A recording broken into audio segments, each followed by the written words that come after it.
السلام علیکم ورحمۃ اللہ نحمدہ و نصلی علی رسول الکریم۔ قیامت کے دن کچھ ایسے چہرے ہوں گے جن کے چہرے پر خراش ہوگی۔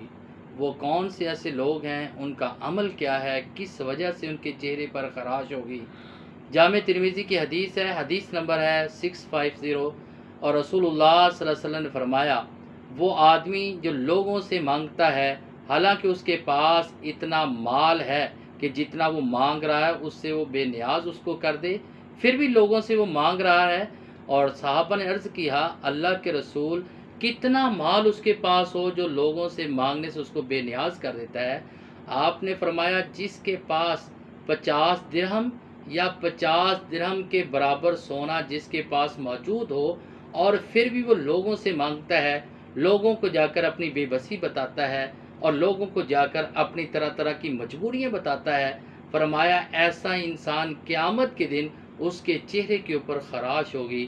لہٰذا اگر ہمارے پاس اتنے پیسے موجود ہیں یا اتنا ہمارے پاس سونا موجود ہے تو ہمیں جا کر لوگوں کے سامنے واویلا نہیں کرنا چاہیے، لوگوں کے سامنے ہاتھ نہیں پھیلانے چاہیے، ورنہ قیامت کے دن کچھ ایسے چہرے آئیں گے کہ دنیا میں لوگوں سے مانگنے کی وجہ سے اور ان کے چہروں پر خراش پڑی ہوگی۔